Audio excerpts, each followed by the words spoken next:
A segunda vinda. Quem crê no arrebatamento aqui? Aleluia! Quem está na expectativa da segunda vinda? Amém. Aleluia!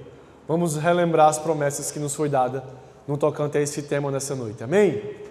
Aleluia! 1 Tessalonicenses, capítulo 4, versículo 16.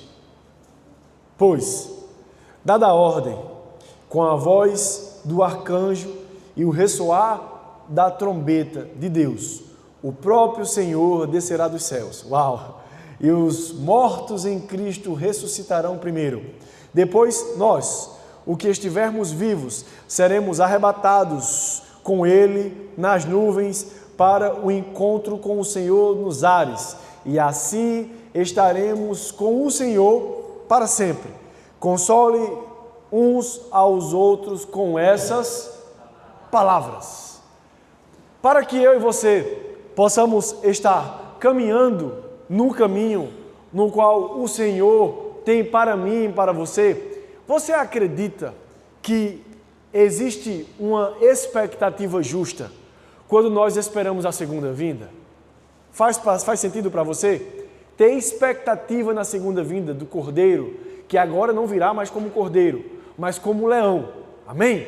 E ele virá. Todavia, a Bíblia fala que nem os homens sabem o dia, nem ele sabe o dia, nem os anjos que estão no céu sabem o dia. Só quem sabe é Deus. Por isso, nós também reforçamos a tese que existe não só uma pessoa, mas três. O Espírito Santo é uma pessoa, Jesus é uma pessoa e Deus é outro ser. São três pessoas. Então, eles têm segredo entre eles. Para analisar. Jesus disse, eu não sei não. Os anjos, os arcanjos que estão com ele lá também não sabem não quando é que vai ser o dia. Só Deus sabe. Contudo, qual é a expectativa que eu e você devemos estar? Da segunda vinda. Quando eu fui casar, eu ouvia um ditado muito forte lá na nossa região, que diz o seguinte, que quem vai casar, quer casa. Você já ouviu isso? Temos uma igreja de várias regiões do país, e na região pernambucana na qual eu cresci, as pessoas falam, quem casa, quer casa. Não é? Então, nós somos a noiva. Ele é o noivo. E quem casa, quer casa. Ele disse que não nos deixaria órfãos, mas enviaria o Consolador por um tempo determinado. Nós somos forasteiros, peregrinos. Andamos por aqui como quem não tem casa. Paulo disse, e as pessoas que estavam aqui na última quinta-feira foram reavivadas nesse tema, e Paulo disse que se nós temos expectativas terrenas e só terrenas, somos de todos os homens os mais miseráveis. Porque as riquezas da glória de Deus não são aqui, elas começam aqui. Existe para mim e para você uma pátria celestial que Jesus foi preparar para mim e para você, para que um dia as bodas, o casamento aconteça. Eu e você somos a noiva de Cristo e Ele o noivo. Eu sei que existem desafios no namoro, também existe no noivado, mas nenhum desses se compara ao casamento. Quando nós casamos, nós sabemos realmente quem é o noivo. Nós passamos por experiências momentâneas e muitas das vezes não são intensas a ponto de descobrir realmente o caráter do nosso cônjuge. Muitas das vezes nós passamos 2 meses namorando, aquelas pessoas que são mais entusiasmadas, para não falar a palavra ansiosa, elas conhecem uma pessoa, namoram 2 meses, noivam 2 meses e casam no 5º. Com 6 meses já está casado. E aí fala, você não me disse que era assim. Aí a outra pessoa fala, já que casou, você também não perguntou. Depois de 2, 3 anos, 5 anos casado, um dos cônjuges chega e fala, mas você não me procura mais. e o outro diz, também você não se esconde. A rotina vai fazendo com que eu e você percebamos que temos, de repente, algumas vezes, surpresas nesse relacionamento. Por quê? Porque a pessoa na qual nós casamos não nos deu uma carta com começo, meio e fim. E aí, quando nós casamos, temos, de repente, a surpresa. Mas eu não sabia que você tinha defeitos. Porque a paixão faz com que eu e você não potencialize as limitações alheias. Quando estamos apaixonados, nós fechamos os olhos. Mas as pessoas que ensinam sobre casamento dizem que devem ser o contrário. Que no tempo do conhecimento, nós devemos ficar com os olhos bem abertos como o meu. Faça assim. E quando nós casamos, se você está assim, faça assim. Se todavia não for suficiente, faça assim. Se ainda conseguir ver defeito, feche. Porque o casamento tem seus desafios, porque infelizmente ainda não conseguimos sondar os corações. E talvez não conseguiremos. Não existe essa promessa para mim e para você. E existem surpresas no casamento. Mas as bordas do Cordeiro, aquela promessa que foi reavivada pelos anjos, quando eles estavam no capítulo 1 do livro de Atos, e eles estavam abismados olhando para o céu, um olhava para o outro, e parece que eles têm a mente muito curta. Para analisar, sabe por que Deus estabeleceu o bom hábito de congregar? Porque nós esquecemos. Você sabe o que você ouviu de ministração há 3 semanas atrás? Você sabe o que você comeu ontem? E aí você fala, então, para que vale a pena vir para a igreja se você esquece? Não vale a pena. Todavia você sabe do que você se alimentou naturalmente. Adriano, vou usar você como exemplo, permita-me. Você sabe o que você comeu há 15 dias atrás, no sábado à tarde? Você não lembra? Mas o que você se alimentou há 15 dias atrás, no sábado, foi suficiente para trazer forças para que você chegasse até aqui hoje. Todavia, você pode não se lembrar, se recordar do que você comeu há 3 semanas atrás, ou se você é como eu, há 2 semanas atrás, ou como eu, se você é meu irmão gêmeo, você não sabe o que você comeu há 3 dias atrás. Mas, todavia, o que eu e você nos alimentamos há 1 mês, há 2 meses, há 3 anos, há 18 ou 30 anos atrás, todas essas coisas que você não se recorda, mas os nutrientes necessários para te deixar de pé estão aí dentro até hoje.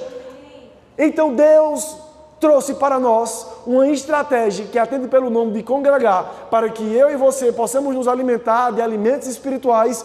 Todavia nós podemos nos esquecer, mas os nutrientes estão dentro de nós, para que possamos continuar andando de pé. Fracos estão aqueles que não se alimentam. Se nós nos esquecemos do alimento, o nutriente está aí dentro, e ele vai aparecer no momento oportuno. Só que estamos falando de casamentos. E no casamento, muitas das vezes, nós esquecemos. Por quê? Já que não sondamos o coração, nós devemos entender que surpresas acontecerão. Só que muitas das vezes, surpresas agradáveis são. Mas você tem que analisar que você não teve o privilégio de casar com uma pessoa igual a você. Porque se você tivesse o privilégio de casar com uma pessoa igual a você, você não estaria mais casado. Não é? Sabia que a pessoa na qual você casou é diferente de você e isso é intencional? Quando eu comecei a namorar com o Joana, nós íamos para o Subway. Você sabe o que é Subway? É um cara que teve a ideia de fazer um pão que você escolhe todos os sabores, né? Aí eu, como bom cavalheiro, chegava e falava, bora, meu amor, comer um Subway. Aí ela ia e eu deixava ela ir na frente, né? Aí ela falava, eu quero um pão com mel. Eu falava, misericórdia, como é que a pessoa come um pão com mel? E aí, bota o meu isso, bota o meu aquilo, bota o meu aquilo. Eu sempre brincava, né, João? Aí quando chegava a minha vez, o homem falava, e você? Eu falava, bota o contrário dela. Tudo que ela pediu, você esqueça, bota o meu do outro. Porque somos diferentes. Essa é a primeira diferença do casamento da borda do Cordeiro para o nosso casamento. No casamento da borda do Cordeiro, cada dia que passa, nós ficamos mais parecidos com o noivo. Você não vai se parecer com o Felipe. Não vai. Vocês podem cada vez mais, estou usando isso como exemplo, ter maturidade para identificar a visão, que deve ser uma só, mas são duas pessoas diferentes, caminhando para a mesma visão. Isso é maravilhoso. São pessoas que vão ver a mesma forma de fazer de pontos diferentes. Maravilhoso isso. Mas na boda do Cordeiro existe a diferença. Cada dia que passa, nós ficamos mais parecidos com o noivo. E aquele que mentia, não mente mais. E aquele que fazia mal, não faz mais. O que levantava falso testemunho não faz mal, não faz mais. Cada dia que passa, nós ficamos mais distante da noiva na qual éramos e vamos ficando mais parecido com o noivo. Naturalmente isso também acontece. Eu era um cara que falava, para mim, ou sapato ou tênis. Não existe esse negócio de sapatênis. Hoje eu tenho alguns. Por quê? Fui colonizado por minha esposa. Quando você foi apresentado a Cristo Jesus, você falava, na religião que eu nasci, é na religião que eu vou morrer. Tu já mudou. Porque você entendeu que o amor constrangeu você. E aí, você foi ficando parecido. E às vezes nós contamos com orgulho, eu sou diferente. Eu não faço isso, eu não faço aquilo. E agora, quando eu vou fazer o meu almoço, de vez em quando eu boto manga. Aquele que achava um absurdo comer um pão de mel, está botando manga no almoço. Quero lhe fazer algumas perguntas nessa noite. Se você está apaixonado pelo noivo, não precisa analisar os seus passos pelos passos de outra pessoa.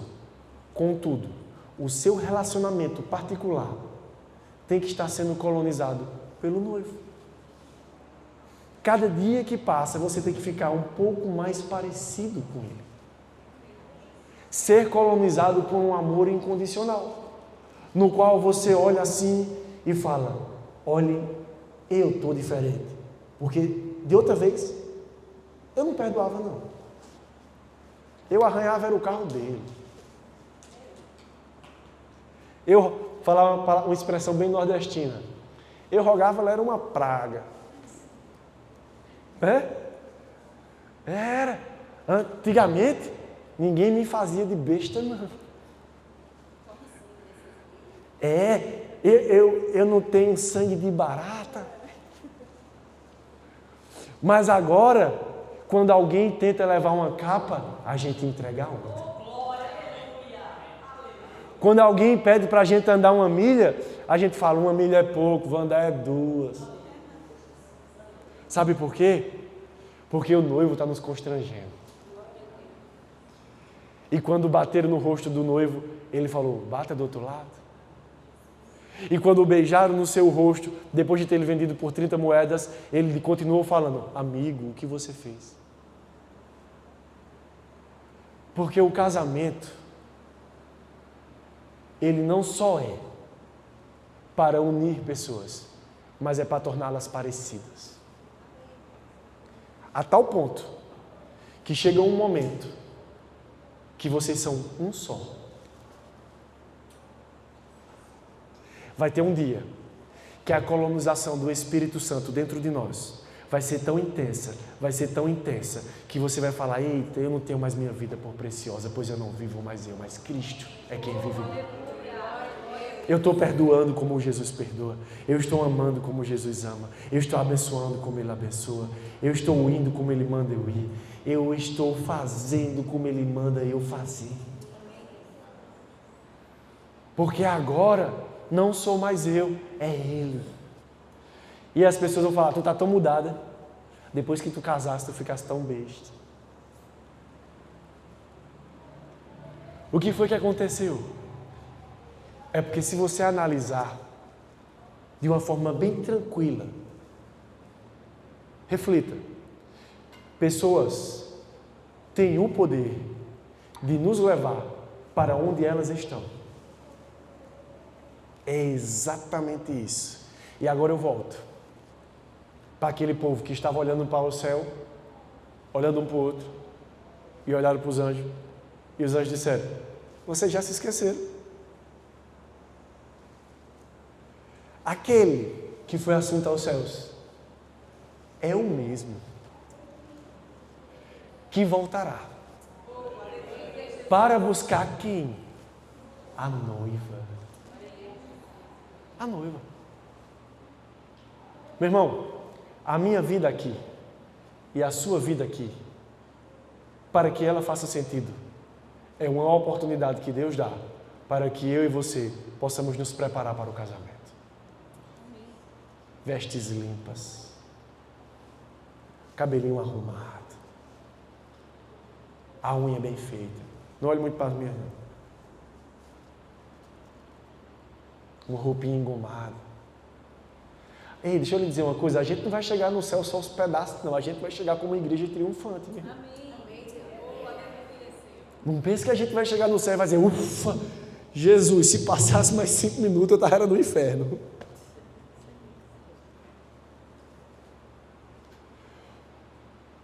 Porque o noivo tem responsabilidade com a noiva. E quando eu e você nos relacionamos com o noivo, mas conhecemos que ele é. E é por isso que ele deixou a Bíblia. E é por isso que para mim e para você não ficaremos surpresos com o que vai acontecer. Nós não sabemos o dia, mas que vai acontecer, vai. E aí o que é que ele diz? Que eu e você estejamos prontos. Para que quando a trombeta tocar... Eu estava um dia fazendo uma entrega. E eu não sei quantos instrumentos mais na minha vida eu vou tocar. Mas eu sei que mais um eu vou tocar. Eu estava fazendo uma entrega de sofá. Me dê um segundo. E quando eu fui entregar o sofá, eu entrei na casa do cliente, era um primeiro andar. Quando eu subi, tinha um piano de madeira e um trompete assim do lado.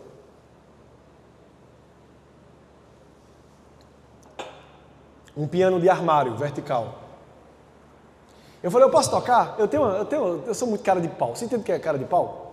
Quem não tem vergonha na cara. Amém? Eu conheci a esposa dele. A esposa dele trabalha em um cartório lá em Caruaru. E eu comprava e vendia moto, eu ia muito lá. E acabou que eu fiquei conhecido dela lá e ela falou: Frazão, tu faz o quê? Eu falei: eu trabalho com sofá. Estou precisando de um sofá. Vou casar. E quem casa quer? Aleluia. E aí vou casar. E aí eu quero um sofá, enfim, ela começou a seguir o Instagram da empresa, foi lá e comprou um sofá. No dia que eu fui entregar o sofá, o nome do marido dela é Anderson. E aí ele falou: sobe aí, Frazão. Quando eu estava subindo, eu nunca imaginei, ele tem um negócio de tiro esportivo lá. E aí tinha um piano assim. E eu falei: tu toca o quê? Ele falou: não, é minha esposa que está... A gente comprou, é da família, minha esposa está treinando. Eu falei: esse trompete, quem é que toca? Ele falou: sou eu. Eu falei: tu toca o trompete? Ele falou: é. Você conhece a história do trompete?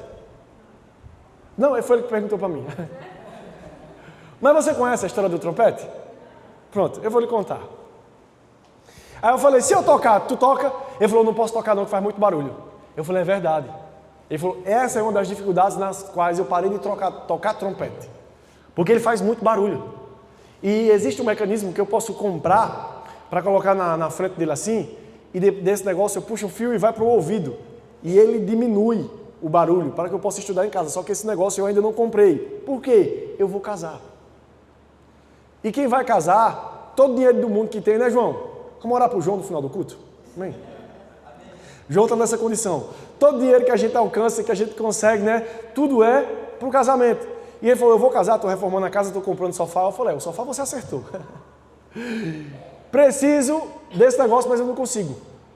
Aí eu falei: e a história do trompete? Ele falou: esse instrumento foi criado com uma finalidade. Eu digo: homem, diga logo qual foi. Ele falou: esse instrumento foi criado para anunciar reis. Meu irmão, deu um glória a Deus, pelo amor de Deus. Você não entendeu nada do que eu disse hoje, não foi? Eu estou dizendo que ele voltará, que ele está preparando você para essa segunda vinda.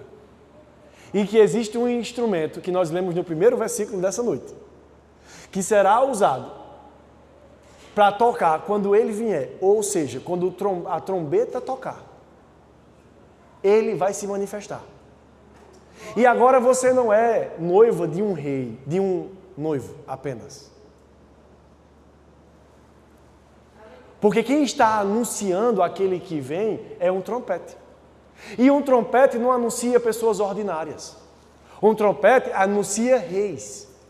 E quando eu e você formos casar com essa pessoa que está sendo anunciada por um trompete, nos tornaremos rainhas e príncipes. Eita, que empolgação! Meu Deus! Quando Paulo disse, ele sabia, eu estou brincando com você, amém? Mas quando Paulo disse que nós precisávamos animar uns aos outros com essas verdades, ele sabia o que estava falando. Vamos animar uns aos outros, né? Ele voltará, será anunciado por um trompete, porque agora ele não é o cordeiro que vai ser julgado, morto, crucificado. Agora é o príncipe da paz que está vindo buscar a sua igreja para levarmos para um lugar celestial, aonde nós não apenas levaremos o nome de realeza, seremos tratados como somos. Herdeiros e co-herdeiros celestiais. Uma nação não só santa, mas também real. E por isso que Paulo disse que nós devemos nos animar com essas coisas. Sabe por quê? Porque quando nós temos consciência de futuro, nós não nos distraímos com as resistências do presente. É o que eu e você precisamos. Eu sei que isso não acontece com você. Mas quantas pessoas nós não conhecemos que começaram e não terminaram? Sabe por quê? Porque a certeza do fim elas não tinham. Vocês que estão aí atrás, estão ouvindo bem o que eu estou falando? Amém. O que nós precisamos reavivar dentro de nós é o futuro. Qual é a estratégia de Satanás? Qual é a coisa mais poderosa que ele pode usar para mim e para você? É tentar levar você para um lugar no qual você não pode mudar, que é o passado. Todas as vezes que o diabo quer me distrair, todas as vezes que o diabo quer te distrair, ele quer levar você para o passado. Deixa eu lhe falar uma coisa, o passado não pode ser mudado. Mas se você anda para trás, você não muda o passado, mas você condena o presente e o futuro. Por isso que Paulo diz que nós devemos animar uns aos outros com essa realidade, porque nós somos não apenas homens e mulheres comuns, naturais, nós somos homens e mulheres que estamos às margens de um casamento, às portas de um casamento, com um homem que não é um homem comum. Ele é anunciado por trompetes, ele é um rei. E como nós temos essa consciência de um casamento com ele, nós devemos viver na expectativa de um casamento suprido, protegido, curado, próspero, porque a noiva de alguém que atende pelo nome de Cristo Jesus não padece necessidade. Então nós temos paz. E o que é que o diabo faz? Quer nos tirar do presente e muito menos quer nos tirar da realidade do futuro. Mas falar para você que você vai ser curado de repente se você está passando por algo, por uma resistência, por exemplo, de enfermidade, isso está no passado. Porque sobre si ele levou as nossas dores e enfermidade. O castigo que nos traz a paz hoje estava sobre ele. E sobre as suas feridas nós fomos curados. Então nós não seremos curados. Já fomos. Porque o meu Deus, segundo as suas riquezas em glória, há de suprir todas as nossas necessidades em Cristo Jesus. Ou seja, supridas estão as nossas necessidades. Porque aos seus anjos ele dará ordem ao nosso respeito, para que eu e você não tropecemos em nenhuma pedra, protegidos estamos. Porque se eu e você conhecemos a verdade, ela nos libertou. Já somos livres. E aí o que é que o diabo quer? Que eu e você se esqueça disso. E não tenhamos a consciência de um futuro certo. E aí o que é que nós fazemos? Corremos atrás de vento. Correndo atrás, como uma vez, uma chefe de um estado disse, eu tive uma ideia. Qual é a ideia que você tem? Bora estocar o vento. Isso é real. Você pode rir, que é engraçado mesmo. Uma pessoa que governou o país disse isso. Eu não vou dizer qual foi o país não, para não dizer que eu...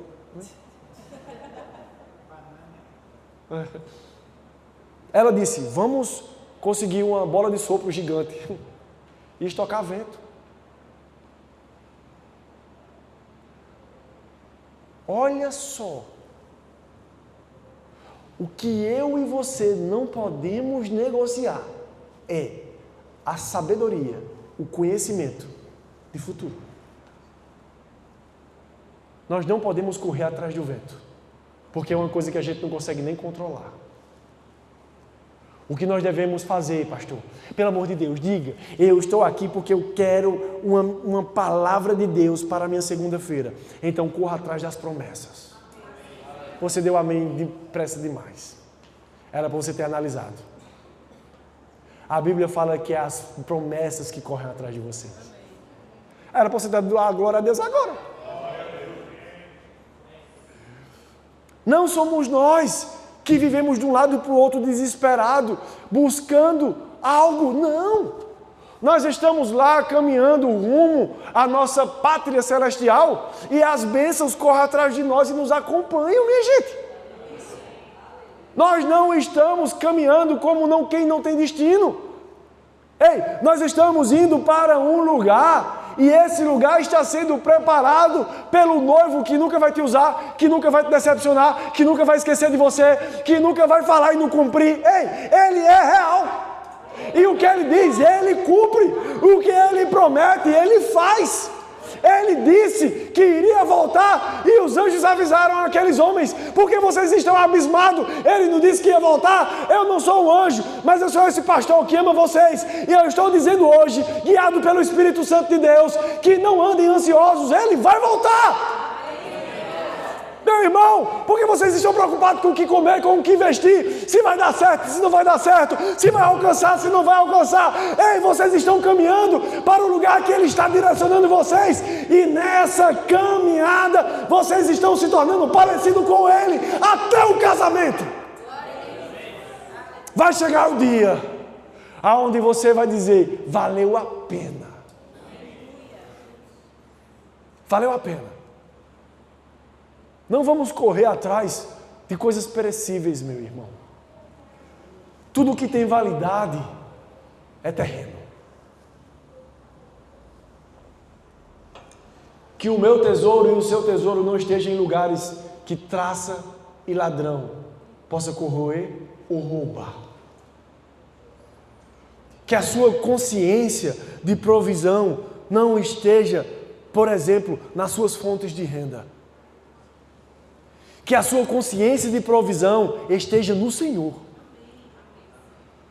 Que a consciência de cura não esteja em um bom plano de saúde. Não prego contra isso. Se você o tem, é maravilhoso. Entenda, pelo amor de Deus.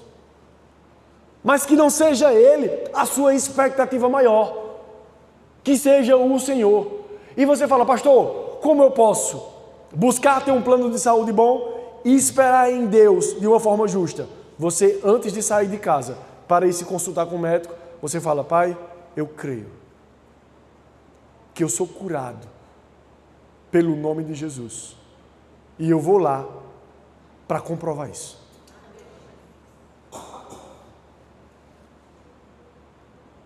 Porque nós somos espirituais.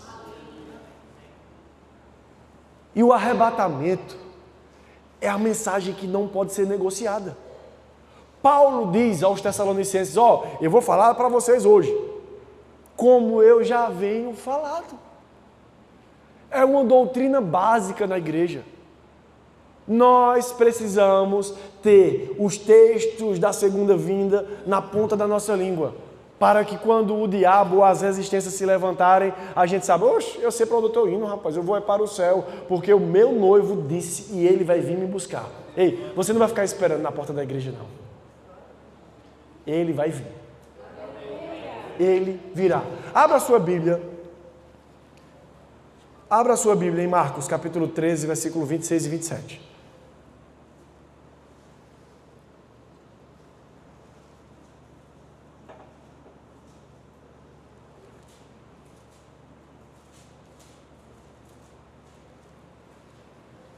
Quem achou, diga Maranata.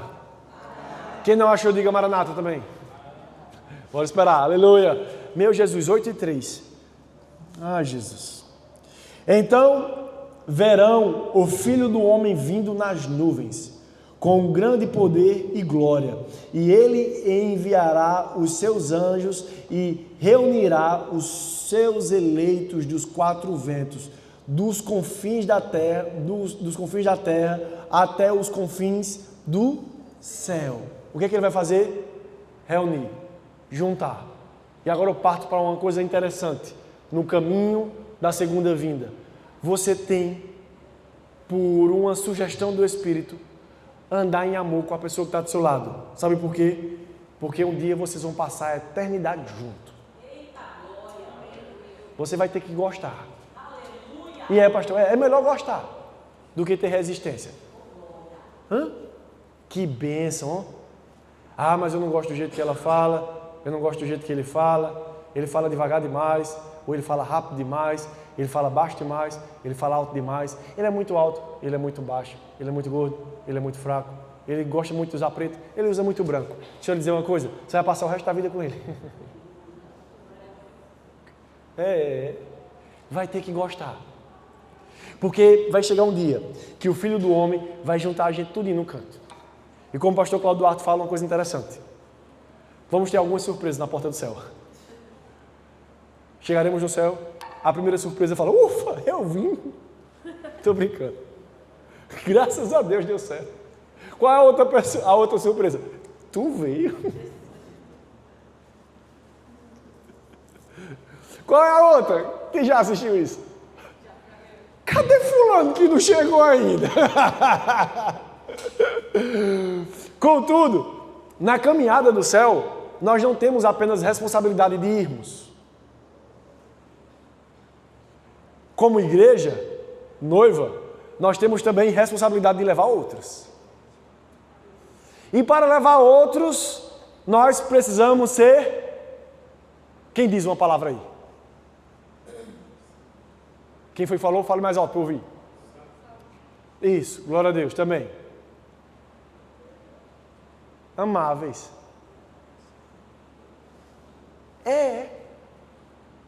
Ah, pastor, eu sou assim, quem quiser gosta de mim assim. Meu irmão, ajuda aí o povo a gostar de você. Né? Ajuda a Jesus. Não é uma bênção uma pessoa agradável? Não é? Oh, como é bom. Ei, nós estamos caminhando até chegar no céu.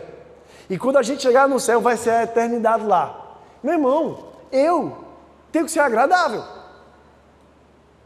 Você tem que ser agradável. Porque vai ter um dia que ele vai juntar a gente tudinho. E ele vai pegar carioca com paulista. Eita, Jesus. Um vai falar mano e o outro como é carioca fala? Ixi, carioca fala assim. Ele vai juntar Lorenzo e Valentina. Valentina fala porta e Lorenzo porta. Vai falar pessoas que chamam Tiago. E outros que falam Tiago. Vai estar tudo junto. Acredite, vai ter pessoas que pensam completamente diferente de você lá e vai estar lá. E qual é o desafio da igreja contemporânea? E não me refiro ao verbo da vida, estou falando da igreja como corpo, da noiva. É que as diferenças horizontais estão comprometendo o relacionamento vertical. Nós estamos falando de arrebatamento.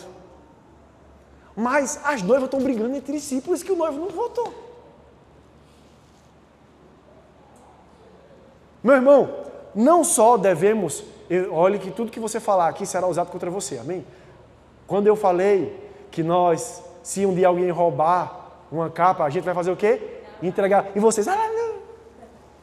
Que quando alguém pedir para andar uma milha, você vai andar 2. Aí você levanta a mão, glória a Deus. É exatamente isso que a gente tem que fazer. Nós devemos entender que com Cristo, perder é ganhar. E não dá para ir no caminho do céu só querendo ganhar. E pense em uma estratégia poderosa para nos tirar do foco do caminho no qual nós estamos trilhando, são desavenças horizontais. Meu irmão, para analisar.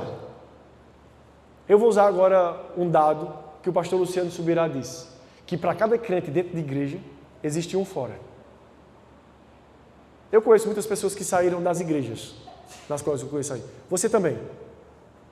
Me diga em algum momento. Nisso, você tem 40 anos de crente, não é isso? 42. 42, isso. Quantas vezes você ouviu alguém falando, eu saí da igreja porque eu estou arretado com Jesus. Estou bravo com Jesus.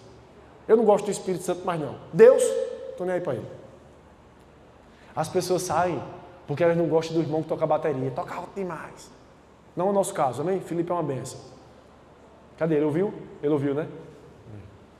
Sim. Eu te amo. A gente orou tanto por tu, Felipe. Né? Pedro. Né? Quantas vezes nós não colocamos a mão naquela... Ei, quando você quiser alguma coisa, não reclame não, ore. Amém? A gente fazia assim, pai, está faltando um recheio para esse banco. Um homem de Deus para sentar aqui, chegou. A gente tem 2 agora. É que um estuda medicina, ele não tem vida não. Ele estuda medicina, o bichinho. Um dia se forma, né? Então, nós precisamos entender que no caminho para chegar ao céu, esse caminho é um encontro com a pessoa que talvez você não goste e vai estar lá. E já que você está cada vez mais se parecendo com Jesus, você vai ter que amar aquela pessoa que te traiu 3 vezes.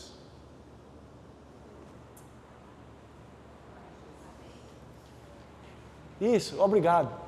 Vou pagar o shawarma para que dê glória a Deus, a Jesus. Minha gente, a gente não é crente. A gente não vai para o céu. Você vai para o céu sozinho. Seria bom, né? Só eu lá, imagina. O céu ia ser cheio de guitarra. Mas tem gente no céu que não gosta de guitarra. Vai ter que ter violino lá, que eu não gosto. É mais provável os anjos tocar violino do que guitarra. Não é? É mais provável que de repente a pessoa que você não gosta, o eu está em você.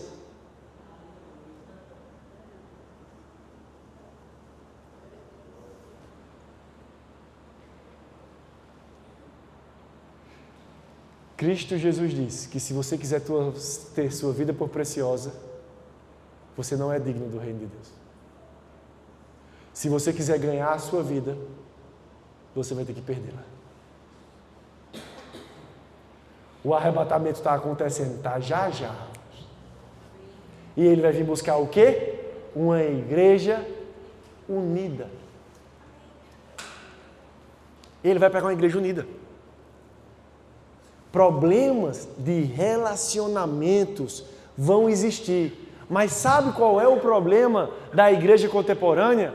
É que homens e mulheres com 60 anos nos coros não sabem resolver uma divergência.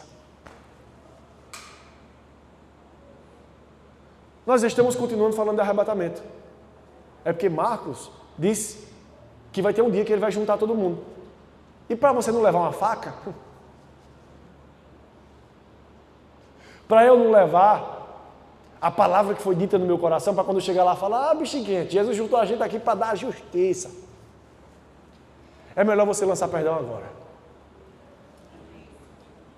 É melhor você olhar e entender que não vale a pena levar isso aí.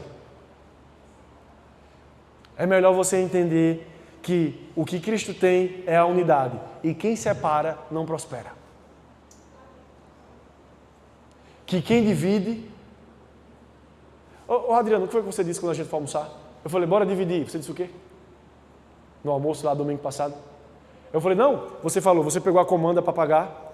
E eu falei, não, pelo menos vamos dividir. Aí algum de vocês dois disse uma coisa que eu não estou lembrando agora, mas que fez sentido para mim.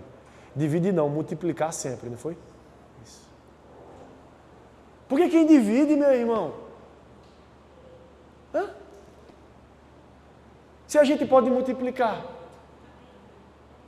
Mas como o Luciano Subirá diz, que para cada crente dentro da igreja existe um fora, é porque a gente está vindo para Jesus e as nossas emoções não estão sendo colonizadas. As pessoas não atacam a nossa realidade espiritual, não. Eu e você continuamos com a certeza que vamos para o céu. Isso ninguém tira de nós. Mas o problema é que a gente pensa que o céu está perdendo o cidadão. Vai você e essa pessoa que você não gosta. Jesus só está esperando que você vá lá apertar a mão dela. Porque um dia ele vai fazer isso. Bem-aventurados são os pacificadores, porque eles herdarão o reino de Deus? Não, é a terra.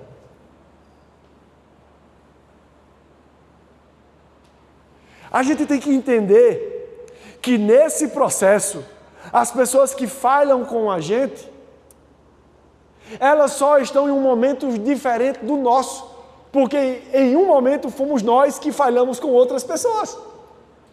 É por isso que aquela mulher foi lá e pegou 1 ano de salário e comprou um perfume. Chegou lá, derramou nos pés de Jesus e enxugou com seus cabelos. E Judas falou, aí ó, dava para ter alimentado um monte de pobre. E Jesus falou, os pobres vocês vão ter para o resto da vida. Mas essa mulher aqui está demonstrando honra comigo. Deixa ela fazer o que ela quer. Aí você olha, mas ela estava dando uma oferta cara. Não, ela só estava demonstrando gratidão pelo perdão que ela recebeu.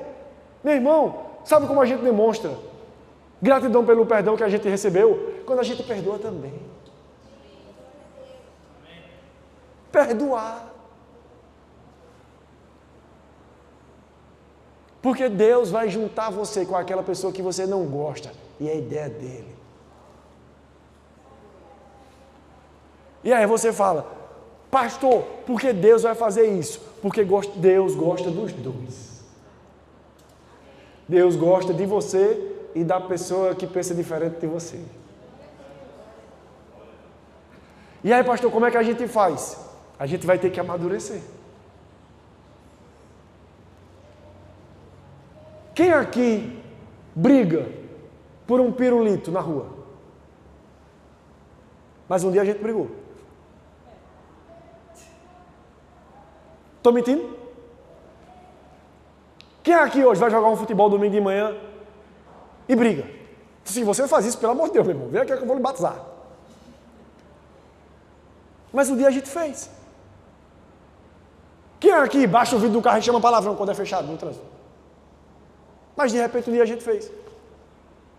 Mas a gente foi amadurecendo. Então de repente, todavia, aquilo que você não está conseguindo perdoar hoje é porque você precisa crescer nessa área. Quando você crescer nessa área, você vai falar, não acredito que eu estava brigando por um pirulito, não. 15 centavos.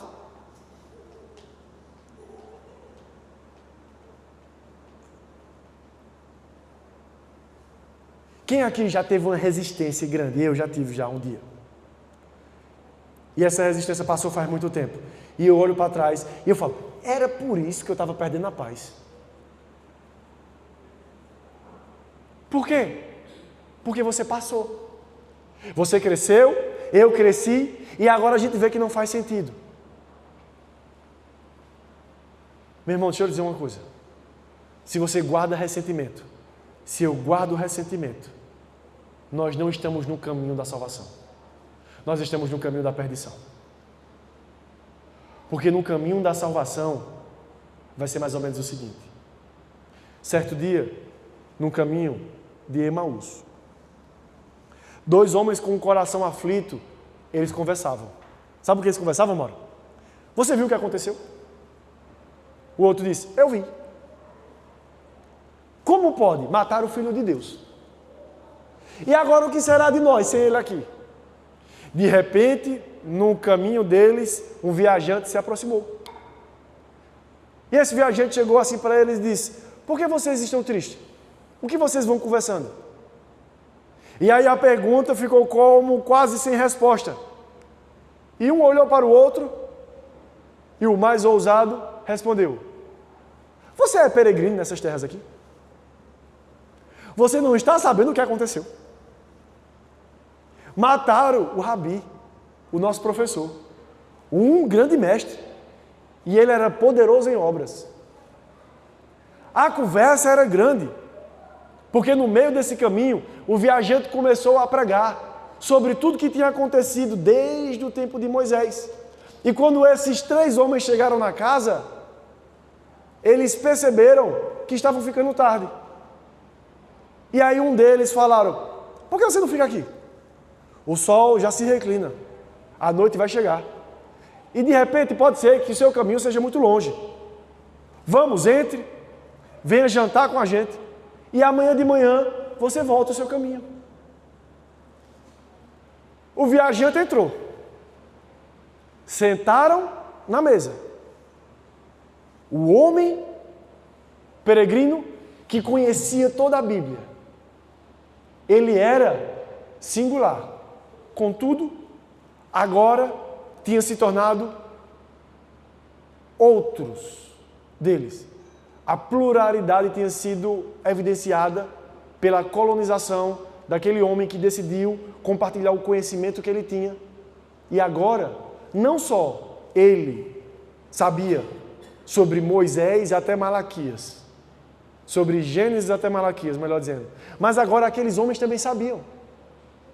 Só que conhecer do início até o fim de Malaquias não foi suficiente para aqueles homens perceberem que eles estavam falando com o próprio Senhor.